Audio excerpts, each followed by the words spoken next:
तो हेलो दोस्तों, आज मैं फिर एक कॉन्सेप्ट लेकर के आया हूँ काइनेमेटिक्स के शॉर्ट कॉन्सेप्ट। यहाँ से आप समझ सकते हैं शॉर्ट कॉन्सेप्ट में इसके बेसिक टर्म और इसके फॉर्मूलेज और इसका मतलब आपको पता चलेगा कि कौन से टर्म का क्या मतलब है। ठीक है गाइस, तो हम चलिए इस वीडियो को स्टार्ट करते हैं। तो सबसे पहले काइनेमेटिक्स का जैसे ही नाम आता है तो ये एक मोशन से रिलेटेड टॉपिक है। तो यहाँ पे काइनेमेटिक्स मोशन हो गया, और जैसे कि लॉज ऑफ मोशन से स्टार्ट होता है तो वहाँ पे डायनेमिक होता है। यहाँ पे काइनेमेटिक्स है, वहाँ पे डायनेमिक्स है। तो चलिए सबसे पहले काइनेमेटिक्स में यहाँ पे डिस्टेंस और डिस्प्लेसमेंट की बात की जाती है। तो डिस्टेंस क्या होता है? डिस्टेंस होता है जैसे कि ए एक पॉइंट है, ये एक पॉइंट है और यहाँ पे एक बी पॉइंट है और हमको ए से बी के तरफ जाना है। तो यहाँ से जैसे कि हम ये एकदम ऐसे डिस्टेंस से गए, तो ये जो डिस्टेंस हो गया, ये जो डिस्टेंस हो गया यहाँ से यहाँ तक का, वो डिस्टेंस कहलाता है, वो डिस्टेंस कहलाता है। और जैसे कि कोई भी एक हम शॉर्टेस्ट डिस्टेंस से चले गए, शॉर्टेस्ट डिस्टेंस से, तो वो डिस्प्लेसमेंट कहलाता है।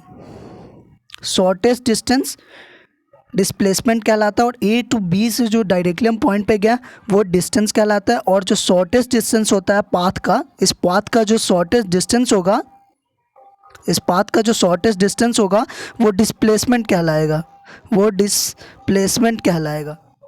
ठीक है, तो आप यहाँ पे डिस्टेंस और डिस्प्लेसमेंट का मतलब समझ गए। ए से जो बी पॉइंट की जो डिस्टेंस होती है वो डिस्टेंस कहलाता है, दूरी होती है जो डिस्टेंस कहलाता है। अगर ए से पॉइंट में जो एकदम उसका शॉर्टेस्ट पाथ हो गया, शॉर्टेस्ट तरीके से हम वहाँ पे पहुँच रहे हैं, वो डिस्प्लेसमेंट कहलाता है। ठीक है, तो यहाँ पे फिर नेक्स्ट टर्म आती है डिस्प्लेसमेंट। पहले डिस्टेंस, तो डिस्टेंस बराबर होता है स्पीड बराबर होता है डिस्टेंस अपॉन टाइम। ठीक है, स्पीड जो होता है, स्पीड इज इक्वल टू होता है डिस्टेंस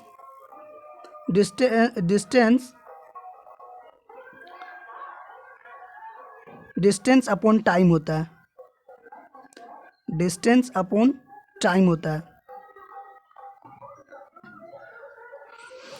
तो हमको यहाँ से डिस्टेंस फाइंड करना है। तो डिस्टेंस फाइंड करने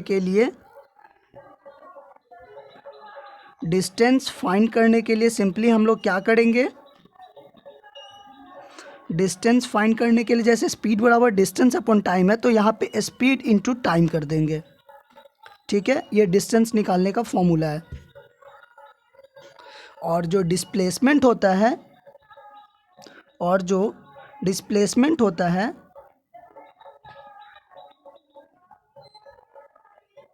डिस्प्लेसमेंट जो होता है वो वेक्टर क्वांटिटी है, और डिस्टेंस जो है वो स्केलर है। क्योंकि डिस्प्लेसमेंट के पास डायरेक्शन और मैग्नीट्यूड दोनों है, डिस्प्लेसमेंट के पास डायरेक्शन और मैग्नीट्यूड दोनों है, बट जो डिस्टेंस होता है उसके पास कोई डायरेक्शन नहीं है। जैसे कि ए टू बी पॉइंट कहीं पे भी हम ड्रॉ करते हैं तो वो डायरेक्ट उतना से उतना दूरी, तो वहाँ पे बस उसका मैग्नीट्यूड होता है। इसीलिए डिस्टेंस स्केलर हो गया और डिस्प्लेसमेंट हो गया वेक्टर। तो डिस्प्लेसमेंट का सिंपली फॉर्मूला होता है initial final point minus initial point, are f minus r आई। ठीक है, कोई भी पॉइंट है तो बी टू ए, तो final point minus initial point displacement कहलाता है। ठीक है, तो यहाँ पे क्या निकालना है मुझे? वेलोसिटी। तो वेलोसिटी होता है displacement upon time, displacement upon time. अब वेलोसिटी में भी यहाँ पे हमको दो चीज़ फाइंड करना है, average velocity and instantaneous velocity. तो एवरेज वेलोसिटी के लिए फॉर्मूला दिया हुआ है। एवरेज वेलोसिटी के लिए क्या फॉर्मूला है? Change in displacement with respect to change in time. ठीक है, जैसे कि हमको एवरेज वेलोसिटी निकालना है, तो वहाँ पे क्या होगा? दो गिवन पॉइंट होगा, तो उसको हम डिफरेंस कर देंगे final point minus initial point upon change in time. ठीक है, तो यहाँ पे आपको हम समझाते हैं एवरेज वेलोसिटी जो है वो final position minus initial position है। Final position minus initial position, r f minus r i upon t final minus t initial. ठीक है। अब उसी तरीके से इंस्टेंटेनियस वेलोसिटी हो गए, उसी तरीके से इंस्टेंटेनियस वेलोसिटी। तो आपको इतना बेसिक टर्म समझा दिया हूँ, तो आपको अब आगे का टर्म उतना डीपली भी ना बताए तो आप समझ जाइएगा। ठीक है। तो इंस्टेंटेनियस वेलोसिटी होता है rate of change of displacement with respect to time, rate of change of displacement with respect to time. ठीक है। उसी तरीके से एवरेज वेलोसिटी होता है, एवरेज एक्सेलरेशन होता है। तो एवरेज एक्सेलरेशन क्या हो जाएगा, change in displacement with respect to time. ठीक है। उसी तरीके से इंस्टेंटेनियस एक्सेलरेशन होगा, तो यहाँ पे डेरिवेटिव टर्म का यूज होगा, rate of change of velocity with respect to time. इसको ऐसे बोला जाता है dv अपॉन dt को। ठीक है। तो फिर एक नेक्स्ट टर्म है यहाँ पे डिस्प्लेसमेंट का। तो डिस्प्लेसमेंट का ये जो फॉर्मूला होता है वो इनिशियल वेलोसिटी और फाइनल वेलोसिटी के टर्म में, इनिशियल और फाइनल। तो यहाँ पे s बराबर U T plus half A T square है। तो आपको बता दूँ u होता है इनिशियल वेलोसिटी, t हो गया टाइम, हाफ ए हो गया एक्सेलरेशन और t हो गया टाइम। यहाँ पे इस फॉर्मूले में आप 9th में भी इस फॉर्मूले को देखे होंगे। उसी तरीके से v is equal to u plus a t, यानी final velocity is equal to initial velocity plus acceleration into time.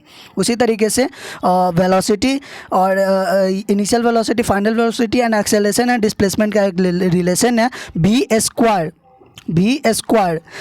Is equal to u square plus 2as। और यहाँ पे रिलेटिव वेलोसिटी है, रिलेटिव वेलोसिटी। तो रिलेटिव वेलोसिटी का है velocity of A with respect to b, ऐसे पढ़ते हैं velocity of A with respect to B, तो जो हो जाता है B A minus B B.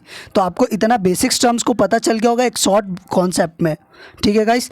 तो आप इस फॉर्मूले का यूज आप कर सकते हैं। कभी ऐसा होगा कि इनिशियल वेलोसिटी निकालना होगा, डिस्प्लेसमेंट दे दिया होगा, एक्सेलरेशन दे दिया होगा, टाइम दे दिया होगा।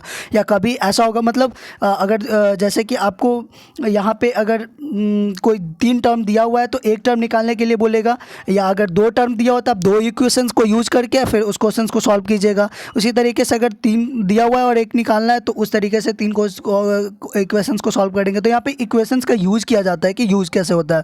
और ये यहाँ से जो क्वेश्चंस एराइज होते हैं बहुत इंपॉर्टेंट होते हैं, यहाँ से नीट में भी क्वेश्चंस आते हैं।